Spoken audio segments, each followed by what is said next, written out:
다 같이 신앙 고백 드리겠습니다. 나는 전능하신 아버지 하나님, 천지의 창조주를 믿습니다. 나는 그의 유일하신 아들 우리 주 예수 그리스도를 믿습니다. 그는 성령으로 잉태되어 동정녀 마리아에게서 나시고 본디오 빌라도에게 고난을 받아 십자가에 못 박혀 죽으시고 장사된 지 사흘 만에 죽은 자 가운데서 다시 살아나시며 하늘에 오르시어 전능하신 아버지 하나님 우편에 앉아 계시다가 거기로부터 살아있는 자와 죽은 자를 심판하러 오십니다. 나는 성령을 믿으며 거룩한 공교회와 성도의 교제와 죄를 용서받는 것과 몸의 부활과 영생을 믿습니다. 아멘. 오늘은 시편 41편 1절부터 13절까지 묵상하겠습니다. 가난한 자를 보살피는 자에게 복이 있으며 재앙의 날에 여호와께서 그를 건지시리로다.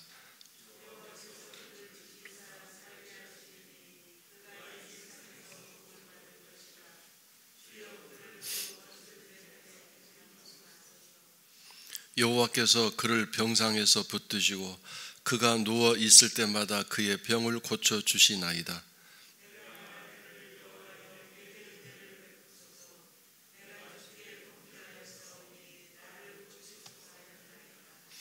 나의 원수가 내게 대하여 악담하기를 그가 어느 때에나 죽고 그의 이름이 언제나 없어질까 하며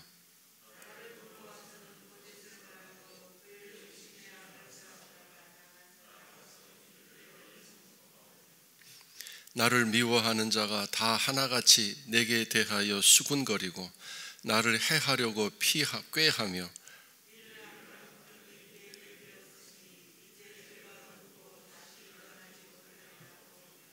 내가 신뢰하여 내 떡을 나눠 먹던 나의 가까운 친구도 나를 대적하여 그의 발꿈치를 들었나이다.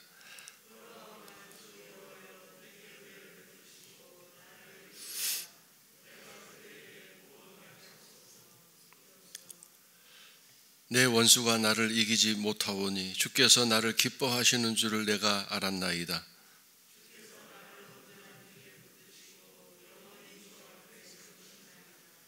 이스라엘의 하나님 여호와를 영원부터 영원까지 송축할지로다. 아멘. 아멘. 오늘 이 41편은 다윗의 시입니다. 다윗이 고백한 신앙의 아름다운 찬송입니다. 다윗이 언제 심각한 병에 걸렸던 것 같습니다. 무슨 병에 언제 걸렸는지는 알 수 없지만 그 병 걸렸을 때에 일어났던 여러 가지 일들을 여기에 써놓고 있습니다. 먼저 다윗이 누구인가, 나는 누구여야 하는가를 1절부터 4절까지에 기록하고 있습니다. 특별히 1절, 2절에 보면 평소에 다윗은 어떤 사람이었는가? 가난한 자를 보살피는 사람이었다. 그래서 일반적인 말씀으로 가난한 자를 보살피며 살고 있는 사람은 나처럼 하나님의 문제를 해결해 주실 것이다. 그런 뜻이죠. 자, 여기서 가난한 자란, 물질적으로 가난한 자란 뜻도 있지만 그러나 보편적으로 이 가난한 자는 약한 사람 또는 나에게 아무런 유익이나 도움이 될 것 같지 않는 사람, 또는 더 나아가서 지금 현재 고통받고 있거나 어려움을 겪고 있는 사람, 또는 사람들에게 하찮게 여김을 받고 있는 비천한 사람, 이런 여러 가지 뜻을 가지고 있는 사람을 가난한 자라고 표현했습니다. 이런 사람을 보살핀다, 케어한다라는 뜻을 케어, 마음을 쏟고 구체적으로 사랑을 쏟고 돌보는, 이 보살핀다라는 말은 보물을 돌보고 간수하고 거기에 애정을 쏟는 마음, 그런 또 행동, 그런 단어가 이 보살핀다라는 뜻을 가지고 있습니다. 하나님이 나를 보살피십니다. 여러분은 여러분의 가족을 보살피시고 여러분의 몸을 보살피시지 않습니까? 그러한 정도로 가난한 자를 보살피는 사람. 예수님 말씀, 하나님 말씀으로 더 정확하게 표현하면 너의 이웃을 내 몸과 같이 사랑하는 사람. 쉽게 말하면 인간 관계에서 하나님의 사랑으로 살아가는 사람. 인간 관계에서 평소에 이런 삶을 살아가는 사람, 이런 사람이 복이 있으며, 이런 사람이 어떤 복입니까? 힘들고 어려울 때 하나님이 이 사람을 도우시고 또 살려주신다는 뜻입니다. 그러면 여러분, 인간관계는 참으로 중요한 것입니다. 이 땅에서 우리가 살아가면서 정말 힘든 게 사람과의 관계이고 인간관계입니다. 나도 힘들고 나 때문에 누군가도 힘들고 나 만나는 어떤 사람도 힘들고 그렇지 않습니까? 근데 사람들은 나만 힘들다고 얘기합니다. 내가 다른 사람 힘들게 하는 것을 생각하지도 않는 것 같습니다. 그러니까 이게 문제죠. 상처 받았다는 사람은 있는데 상처 주었다는 사람은 아무도 없습니다. 난 상처 준 게 없어. 난 상처 주려고 한 게 아니야. 그러면서 아무도 상처 줬다고 말하지 않습니다. 이게 참 문제죠. 다윗은 그런 가운데서 나의 죄악을 용서하여 주옵소서. 4절에서 자기가 지금 병에 걸려 있고 5절 이하에는 병에 걸려 있는데 또 사람들은 주변에서 이 다윗을 너무도 힘들게 하고 있습니다. 그런 가운데에서 자기 자신을 다시 뒤돌아보고 내가 어떻게 살아왔는가 점검하면서 이렇게 가난한 자를 보살피는 사람과의 관계에서 정성을 다하고 사랑을 다하는 좋은 관계를 가지며 살았지만 그러나 그럼에도 불구하고 또 자기 자신을 뒤돌아볼 때 어제 주일 말씀을 나눴던 것처럼 나는 아무것도 한 것이 없습니다. 나는 하나님 앞에 유익한 사람이 아닙니다. 나는 무익한 존재입니다.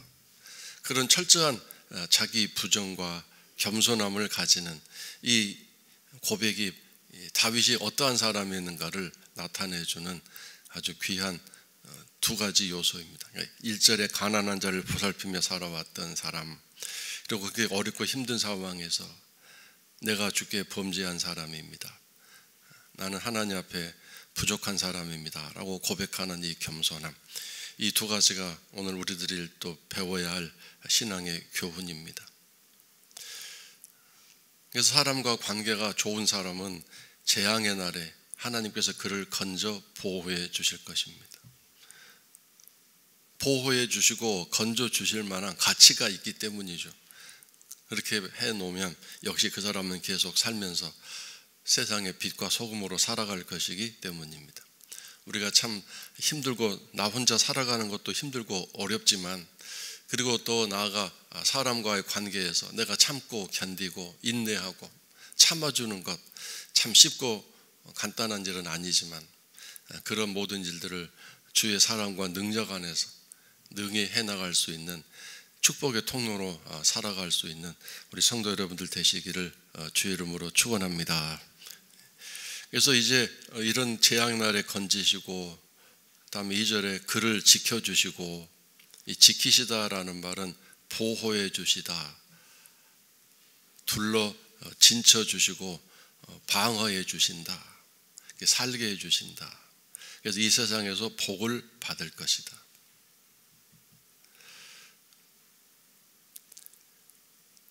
원수들의 뜻에 맡기지 않는 하나님이 돌보시고 지켜주시는 그런 은혜가 있을 것이고, 병상에 있을 때도 붙들어 주시고, 병상에 누워 있을 때 그 병에 걸렸을 때마다 그의 병을 고쳐주셨다. 이 그라는 단어는 사실 다윗 자신을 이렇게 표현하는 거죠. 그 당시에는 의료시설도 부족하고 의약품도 부족했을 것입니다. 오늘날 같은 현대적인 의학 발전이 그 당시에는 없었을 것이고, 그래서 하나님이 이 다윗을 병상에 누워 있을 때마다, 병에 걸려 누워 있을 때마다 하나님이 고쳐주셨던 그 경험, 간증이 있는 것이죠. 그래서 이제 또 이번에도 하나님 저 고쳐주세요라고 기도하고 있는 것인데, 문제는 이렇게 육신의 질병뿐만 아니라 5절 이하에 있는 것처럼 다윗을 괴롭히는 사람들, 첫 번째로 악담하는 사람들이 있습니다. 악담이 어디까지 가냐면 다윗은 언제 죽을 것인가, 언제 다윗의 이름이 사라져버릴 것인가, 이렇게 악담하는 사람들이 있습니다. 죽기를 기다리는 사람들, 참 무서운 세상이죠. 두 번째는 다윗이 침상에 있는데 문안을 왔습니다. 병문안을 왔는데 와서 거짓을 말합니다. 무슨 거짓입니까? 빨리 낫기를 원합니다. 아니 어떡하다 이렇게 됐습니까? 참 안 됐군요. 와서는 마음에도 없는 위로를 하는 거죠. 다윗은 압니다. 저 말이 거짓말이고, 입에 발린 말을 한다는 것. 어제 설교 말씀 중에 제가 드린 적이 있죠. 하나님도 압니다. 너 나한테 감사한다고 하는데 입에 발린 감사를 하는구나. 뭐가 어떻게 감사한지, 얼마나 감사한지 깨닫는 바도 없고 마음에 와닿는 말도 하지 않는 그런 감사로 나에게 거짓말을 하는구나. 하나님이 다 아신다는 거죠. 그 다음에 그의 중심에 악을 쌓았다가, 이게 무슨 뜻이냐면 다윗을 직접 만나러 와서 이제 보지요. 얼마나 아픈지, 상태가 어떤지, 말은 잘하는지, 식사는 잘하는지.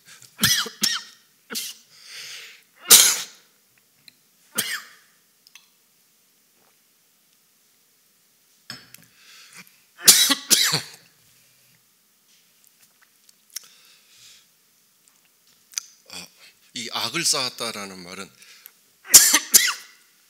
정보를 쌓아두었다.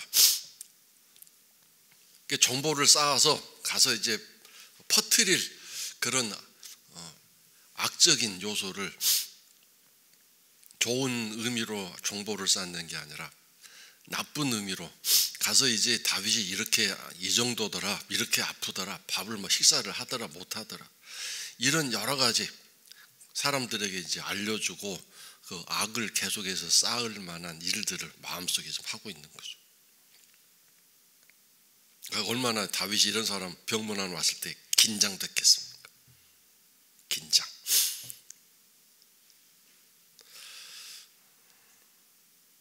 그래서 악을 쌓았다가 나가서 널리 선포하고 퍼뜨리고 다니고, 그다음에 미워하는 사람들은 하나같이 수군거리고 나에게 해로움을 주기 위해서 방법을 만들고 생각을 모으고, 어떻게 하면 다윗을 괴롭힐까, 어떻게 하면 다윗을 더 힘들게 만들어 줄 수 있을까, 이런 생각을 하고 서로 의견을 나누고,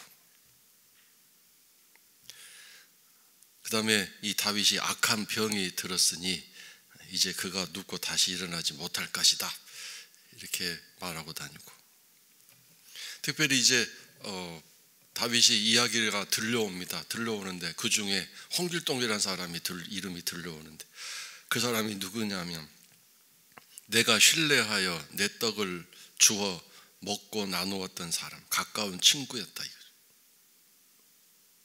내가 믿었던 사람. 내 떡을 나눠 먹었다라는 말은 밥상을 같이 했다라는 뜻도 있고요. 밥상, 같이 식사를 같이 했고,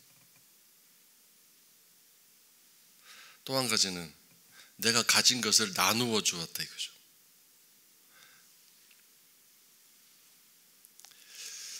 그래서 내 사랑, 내 은혜를 입었던 이 사람이, 밥도 같이 늘 먹었던 사람이, 나의 가까운 친구가 나를 대적하여서 발꿈치를 들었다. 이 발꿈치를 들었다라는 말은 우리가 살고 있는 우리들은 이 말을 쓰지 않지만 이 성경을 쓰던 그 시대에 이 발꿈치를 들었다라는 말은 두 가지 뜻이 있습니다. 배신 행위다. 배신. 발꿈치를 들었다라는 배신 행위.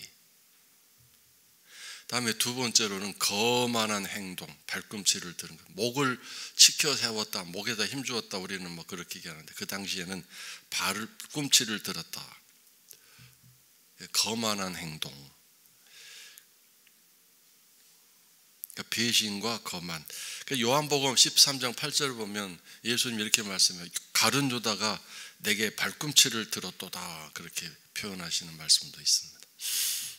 그러니까 이스라엘 사람들, 유다 사람들은 그런 말을 배신이나 또는 교만한 사람을 표현할 때 그런 표현을 썼던 것 같습니다.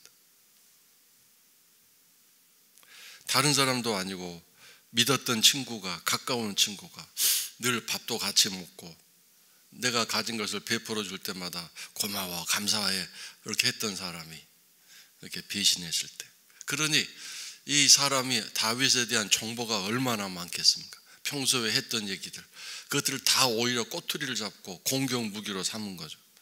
친한 친구라고 생각해서 마음을 다 털어놓고 자기의 약점도 다 보여주고 그랬더니 이걸 공격 무기로 삼았으니 진실로 다윗의 고통과 아픔이 컸을 것입니다. 그러나 10절, 그러하오나 주 여호와여 내게 은혜를 베푸시고, 오직 주님만이, 주님은 떠나지 않고 주님만이 나를 놓치지 않는 밧줄이 되시고, 나도 그 주님을 놓치지 않는 내 생명의 밧줄로 삼아서 주님을 의지합니다. 나와 함께 살고 계시는 하나님, 그래서 내게 은혜를 베푸시고 나를 일으켜 이 병상에서 세우시고, 그 다음에 내가 그들에게 보응, 이 보응이라는 말을 보복으로 생각하지 마십시오. 보응이라는 말은 일으키신 것과 동시에 살아나서 움직이고 죽지 않고 살았다, 이 사람들에게 보여주는 거죠. 이 보여주는 것, 이것이 보응이지 우리 생각으로 가서 막 말로 막 싸움하고 힘들게 한 사람에게 막 보복하고 대판 싸우고 너 어떻게 그럴 수가 있냐 하고 이렇게 하는 것을 말하지 않습니다. 이렇게 세워주셨지만 또 이제 더 힘을 주셔서 밖에 나가서 돌아다니고 행동하고 살고 일하고 그럴 때 그것이 바로 보응이 되는 거죠. 다윗이 죽지 않았구나, 살았구나, 내가 잘못했구나, 막 이런 식의 깨달음을 줄 수 있는, 더 멋지게 살고 더 아름답게 살고 더 힘차게 살고, 거기다가 더 나가서 어떤 게 보응일까요? 나를 그렇게 험담하고 나를 그렇게 욕했던 사람들 만나면 악수를 하고 인사를 하고 웃어줄 수 있는, 여전히 베풀 수 있는 것, 그것이 바로 보응입니다. 이러한 일들은 내 마음이 어떻게 살아계신 하나님으로부터 은혜를 받아 치유되고 내 마음속이 건강한가에 따라서 그런 일들이 나타날 수 있겠죠.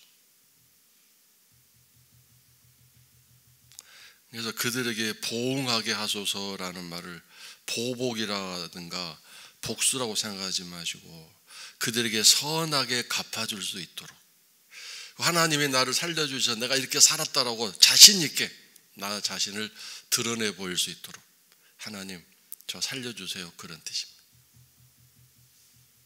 이게 얼마나 멋진, 쉽게 말하면 복수입니까? 내가 당당하게 살아서 멋지게 살아가고 있는 것. 그리고 오히려 그런 사람들에게 찾아가서 안녕하십니까? 놀래가지고 막 입을 벌벌 떠면서 말을 못하고 있는 사람에게 손을 따뜻하게 잡아주면서, 그래도 제가 아플 때 병상에 찾아오셔서 위로해 주셔서 고맙습니다. 이 사람도 속이 있고 양심이 있으니까 미안할 거 아닙니까? 이런 식으로 일을 해나가는 것, 이것이 바로 선한 사람, 예수 그리스도를 마음속에 모시고 살아가는 사람의 보응이 되는 것입니다. 그래서 11절, 원수는 나를 이기지 못합니다. 어떻게 하나님 말씀에서 원수를 이기라고 그랬어요? 악을 선으로 이기라고 그랬죠. 악을 악으로 이기지 말고 악을 선으로. 선이 뭔가요? 하나님의 방법으로. 원수는 나를 이기지 못합니다. 왜냐하면 주께서 나를 기뻐하셔서 나를 살려놓으시고 나를 일으켜 세우시고 나를 이전의 삶보다 더 멋지게 만들어 주실 것이기 때문입니다. 내가 알고 있습니다. 그래서 오늘도 힘들고 어려운 가운데 있는 성도 여러분들,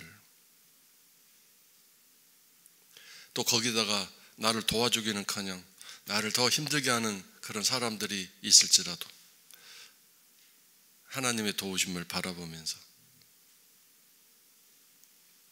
그 하나님께서 나와 함께 살고 계심을 믿으면서, 그리고 또 나도 또한 하나님과 같이 살기 위해서 끝없이 다가오는 이런 여러 가지 공격들을 정신 차려 깨어서 물리치고 깨트려주고 이겨내주고, 내일 성도 여러분의 마음이 평강과 기쁨으로 충만하셔서 우리의 남은 생애 동안에 새 일을 행하시는 이 하나님과 동행하는 복된 하루하루를 또 이번 한 주간 또 올해 마지막 주간인데 잘 보내시고 승리하시기를.